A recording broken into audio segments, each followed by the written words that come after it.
Hey. All right, hey, so welcome back. We have a new set, here at The Essentials because, I figured out a way now how I'm going to put out the video stuff where we're going to have imagery and everything and all that stuff. Oh, yeah, cool. Hence the green screen, Okay. which they don't know it's green screen because there'll be something else as Okay. they turn on the show. So anyway, welcome back. I'm the hijacker, Chase Johnson-Inch, and I'm joined by Steve Harvath. Come on with the name yet? No. Mr. Unknown. Mr. Nobody. Zombie Steve? I don't know, because you know that February 25th, Redcon 1 is coming out on Blu-ray.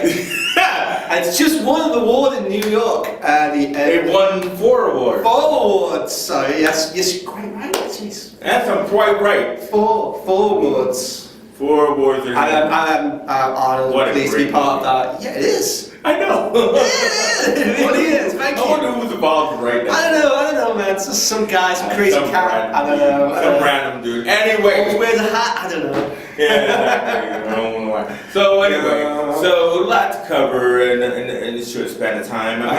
Again, the way I look at this program, because when it finally slots into the schedule, we're just really covering our loves of superheroes as far as it's represented in film, television, sometimes in comic books as well. So we're still in the fall season and everything. And first thing I would like to go to is something we haven't talked about in a bit is Black Lightning. Yes, very good. 2-part episodes. Well, it's 3 parts. 3 parts, actually, yes. 2 parts. We've seen 2 parts so far, yeah. So what's interesting to me is, as I was talking to you, is this very slow and very Easter eggy introduction to the Outsiders. Yeah. What's the girlfriend's name? Grace? I think it's Grace, yeah. Yeah, Grace Troy in the comics where she was an Amazon. Yes. Donna Troy. No. Oh, no, wait, am I skipping ahead? Yes, the Outsiders. I'm not skipping ahead. I just said the Outsiders are the Easter eggs. Grace Troy. Oh, Grace Troy, yeah, no, I'm sorry. I'm getting confused because we're going to talk about the Titans later on. Yes, okay, sorry. But anyway, so we've seen the tattoos and everything else like that, but now, in that scene when she leaves Anissa and goes into the living room, all of a sudden the skin starts to unfold. And I don't know if if they're gonna try to involve the tattoos, making her kind of like the tattoo man, or whatever, because they probably are gonna not deal with the Amazon background that she has. Well, the Amazon background, if you think about it from an IP point of view, and that's what the way that DC does.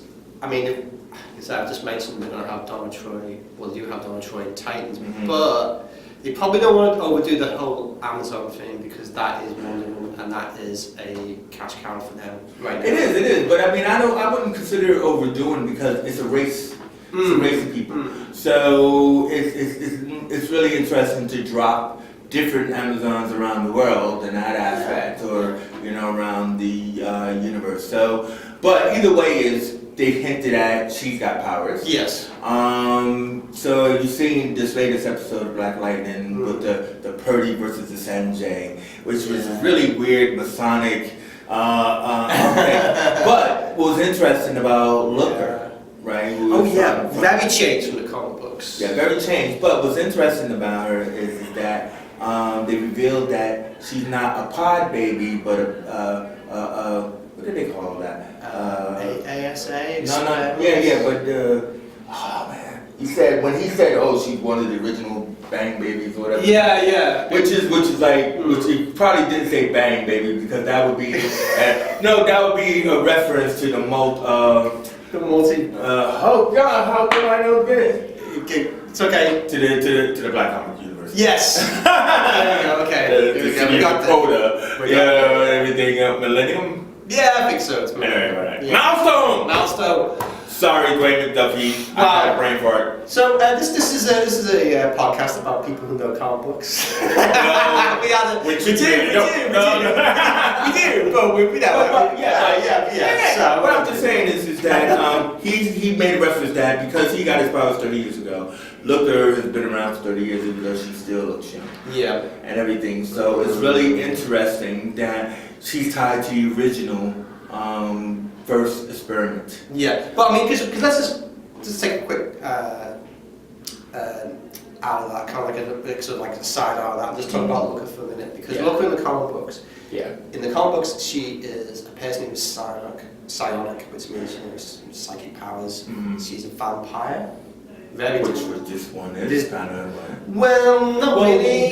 Not When really. she sucked her metal or her element out of the guy, she sucked out the life force. Yeah, I guess you could say that, but it's not traditional, not vampire. It's Well, more like anybody what got I a call it. twist. And well, yeah, I mean, it's a nice twist. Yeah. But yeah, but she's also more of a hero, isn't she, in the comic books? Well, yeah, but that's the whole thing, is that the outsiders were, because they were outsiders, they were estranged from the hero community, but they were brought together by Batman. Yeah. Which clearly, you know, Black Lightning, as I was saying, it could be very much like a Batman. He's that kind, kind of character. Yeah, you could be. So Batman really, when he left the Justice League, big pull to Batman and the Outsiders. Yeah. When he left the Justice League, he kind of like randomly picked up all of these different people with powers, and they weren't all heroes. That's true. And everything. So I think that's what they're alluding to with this Looker. I mean, like, obviously she's killing, you know, like people and everything like that. So that's kind of like, you know, neither here nor there. But it's just like Jennifer. I think it's kind of bad. Yeah, but killing people. Yeah, we're gonna talk about it. We're gonna talk about Titans. Yeah. It's gonna be a great flow over. But it's like what Jennifer said to Painkiller. You know, like the boyfriend. How like, look, you know, he didn't want to kill the Reverend, but he has skills. Yeah. And so she, you know, has given him that sign of forgiveness. That's what I mean about, you know, kind of like the, you know, being a hero is one thing, and you know, whatever. It's about who you kill, I guess. Well, yeah, but actually that kind of ties in with, because later on we're going to be talking about Doctor Who, and I have a big problem with Kablam, which is the latest episode. Right. Well, So as you see, we're all in that theme. The theme is running for everything, and even Flash has got a theme to do with family and stuff. So Yeah. So what I wanted to also drop is the Easter egg of the news broadcast that Gabby was listening to. Did you pick up on it? No, I didn't. So in that news broadcast, see, that's why you gotta watch everything. In that news broadcast, they mentioned the King of Markovia. And who was the Prince of Markovia? Right, this is where, because you know I'm a Marvel guy, so this is where you've got to fill me in, man. The Prince of Markovia is Geoforce. Geoforce! Who was also a member of the Outsiders. And his sister was Terra, who went mad in the Teen Titans. So did she go? No, she didn't no, she didn't go mad. That was dream. That she was seduced by Deathstroke, and she was put in there to be like a spy for Deathstroke. Yeah. So obviously, there's a chance that we'll probably get Terra in season 2 of Titans. I'd like that. That would be cool. You know what I mean? But the Terra, I was hoping Terra would end up in Titans. That's what I just said. Season 2 of Titans. Season 2 Titans. Oh, I thought you meant like. I thought you were talking. No, but I'm just saying is that you mentioned, right, Titans. We're going at these guys to say. So Titans goes all over the country, Wisconsin, Chicago, and all that kind of stuff. So who's to say they couldn't, because of their popularity, who's to say they couldn't end up in Atlanta? Oh yeah, right. I said to you, I know you said, yeah, you did. You did say about Red Hood and the Outside. Yes. But what I'm just trying to say is, who's to say that's not possible? I mean, like where Black Lightning and Titans doesn't seem to be a part of the, you know, CW Arrowverse. You know, why couldn't they be a part of that verse? So that why couldn't they create that crossover in there? So there's possibilities, but either way, we do have a name drop of Markovia and everything. So we do have, you know, Geoforce potentially coming as well. So what I'm just trying to say is that, like, you know, and lastly, in looking at that is we have now 14 pod survivors. Yeah. Right? You know, so 14 potential metas for season 3 or the end of season 2 of Black Lightning. Yeah, well, hopefully Wind Dancer is one of them. You know, but I mean, you know, so there's that as well. I mean, so it's very much like Milestone. I think that's why it's hard to drop the name there, but it's very much like Milestone because Static is from Milestone. Well, I love to see Static. And yeah, but everybody keeps talking and whispering about it, Static showing up and everything else like that in my life. So this is really developing very nicely, and with Black Lightning, and I got to tell you that the score in that was really awesome. Yeah, I think the score in Black Lightning is probably the best of the CW. Well, yeah, obviously. Yeah, they definitely have a funky beat too. Yeah. So that's cool. So then let's move swiftly right into Titans because we're in there anyway. Yeah. Robin, we are Robin. And Beast Boy saying, "Can I be Robin?" Can I be Robin? He's becoming the best part of Titans, isn't he? Because you need a character like that who just brings that kind of the punchline every so often, and he does it so well. And Raven actually punctuates it as well. Yeah. For her, slight little sardonicness, so she's the Daria of the DC. Now that's a pull, and I know it. Yeah. And Starfire, where's she finding them outfits, man? They have to be purple. Where's she finding them outfits, man? She ditched the fur coat finally, and I didn't mind the Foxy Brown thing, but I thought it was a bit much. But now she's in her purple, outfit, man. Well, blue purple, whatever you want to call it. Here's the problem, isn't it? Here's the problem with fandom, right? Okay. Yes. Because you mentioned Starfire, and you mentioned when she first appeared, everyone, what the hell is this? Yeah, this isn't Star. Yes, we're not went into this. This isn't Starfire. Starfire is this. Starfire. Yeah. Okay, so when they're looking at the pieces of the star. You mean the one that they got about it? Yeah. And you mentioned people that might have affected or affected. Well, yeah, they said that the shrapnel went around the world, right? Well, he mentioned there's these twins, right? They've got, caught in the dad died. I'm thinking it's the Wonder Twins, is it? The Wonder Twins, that's a DC thing, isn't it? Yeah. Yeah, I'm thinking that's the introduction of the Wonder Twins. Wow. You're gonna have to help me out because I'm a Marvel guy. Wonder Twins are aliens. DC, I've got gaps, but Marvel. Wonder Twins are aliens.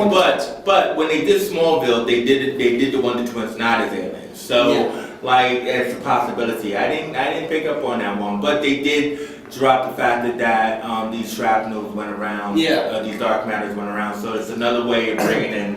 That was nice. Was it Harrison was going to? It's only a bit of dark matter. Don't worry about it. Okay.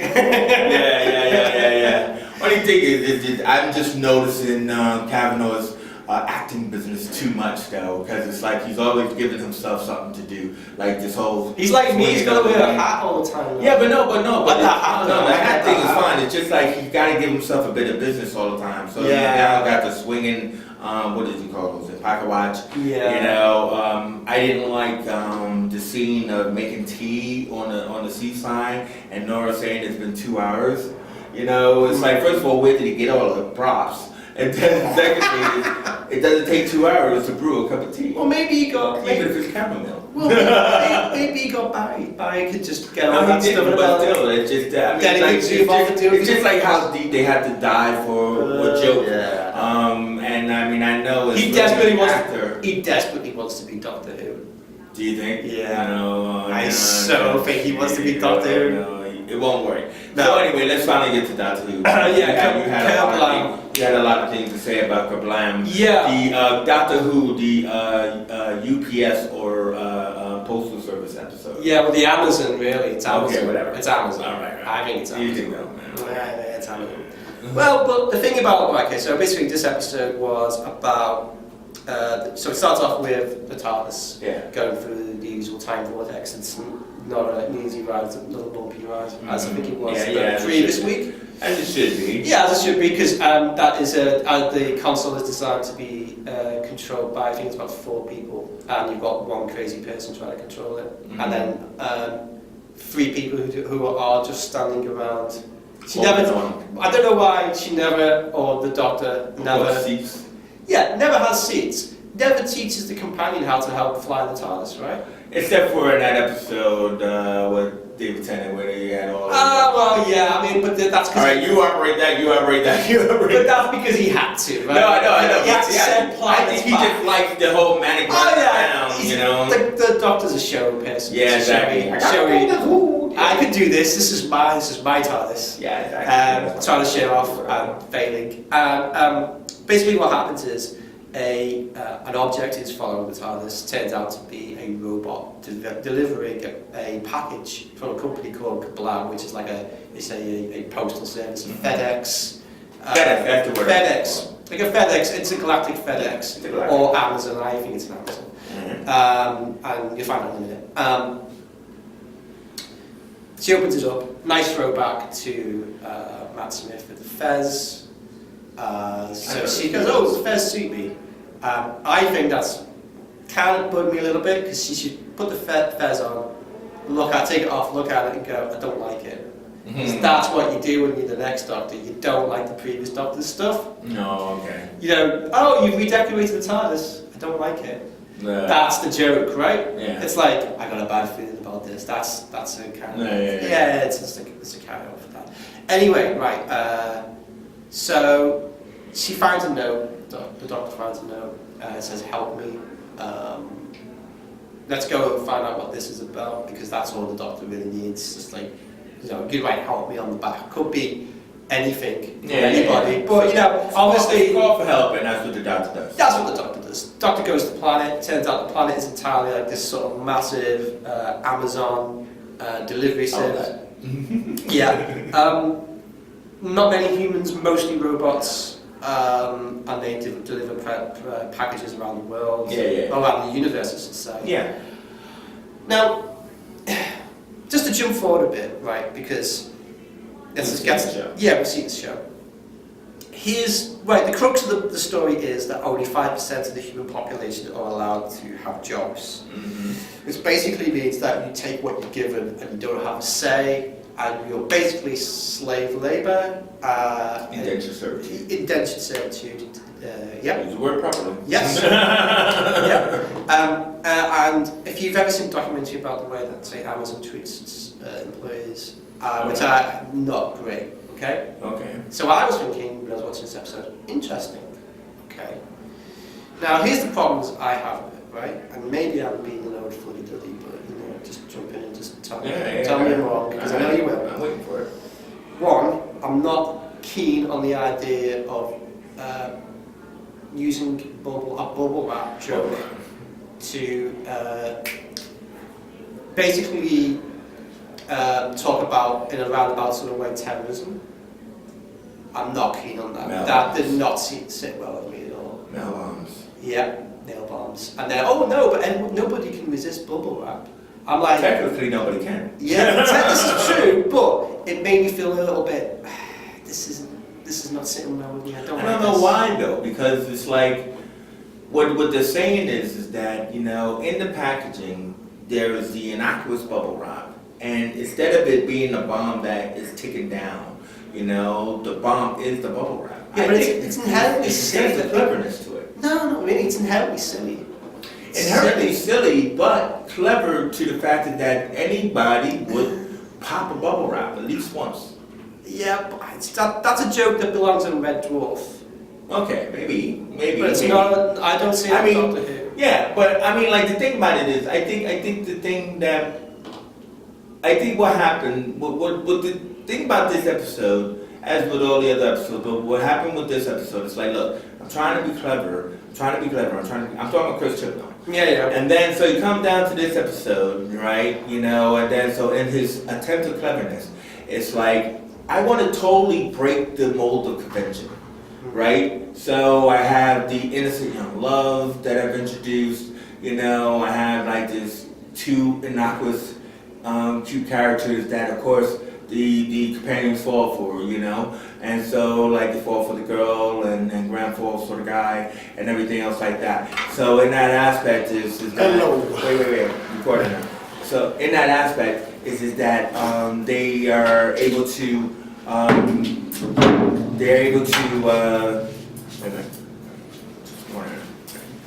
So in that aspect, what they're able to do is to, we got these characters, they're going to fall in love, Yeah. we're going to help them, somehow they're going to be helpful to the doctor, and the doctor's going to save the day. But let me just totally change convention. Mhm. So as they rescue the girl, and like what you said with your Toy Story, Oh yeah, so conveyor belt. okay, I managed to say because I was on Facebook with Chase. I mentioned to him that they did the Toy Story 2 yeah. with the The conveyor, the multitude. the multitude of conveyors and Yeah. stuff. And I thought that was, okay, to throw back to that, and it didn't really bother me, but it ended up bothering me because at the end of the episode, what we got was a very serious sort of discussion about certain issues. One, the how humanity will be superseded by machines, and how do we cope with that, right? Yeah. Two, how do we deal with fallout that if it leads to terrorism, right? With machines, right? And terrorism in general is just a serious subject. That's why the bubble wrap thing kind of bugged me. Like I said, I just thought, yeah, okay, you want to make a joke like that, do it on Red Dwarf. But if you're going to do what turns out to be something a little bit more serious at the end of the episode, it just bugged me.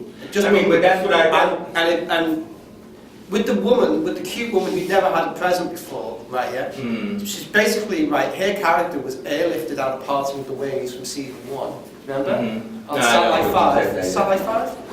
And then we get that awesome scene in that episode where the Dalek is outside of the space station. We can't hear it because it's vacuum in space, but it's lights flashing on top, right? And we know it's saying exterminate, and we know that she's not going to make it. So the cute character they've introduced, and we go, oh, maybe she's going to be a companion in the future.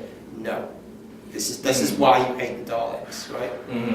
Even though you know what Doctor Who at its core is that no matter what you do, life is life, and we must respect life and give life a second chance to redeem itself, right? Now that didn't happen, did it? Because what the Doctor did in the end of this episode was, let's take all the robots and have them open the presents, not the presents, but the packages around the guy. This guy's misguided. It's like, let's face it's terrorists. like the scene out of iRobot or Westworld. Yeah, but what somebody pointed out was that these robots can go around the universe, right? So, because we had in the beginning of the episode, we have one tent on the TARDIS. Yeah. So why didn't you just send them all into the sun? Well, because then you have to control their designation, and I think that he already had pre-programmed their designation. Yeah, but that's was to destroy them before they teleported out. Yeah, but I mean, you could have just said. Yeah, that would have been a far-fetched thing for the Doctor, to be honest with you. I hear what you're saying. So? It would have been a far-fetched. Well, I mean, this whole sonic screwdriver. Or anything. You know, it's pretty far-fetched. Does this bother you, right, when you watch the episode? Now, I've never noticed it before with other doctors, right? So maybe you pick this up. But right, when you see them and you hold the sonic screwdriver and you go like that, right? That's fine. For those people who are just listening, I'm just holding it out right in front of me. I'm not waving it, like a fishing rod over my head to point at something. Oh, look at this! She does that all the time, right?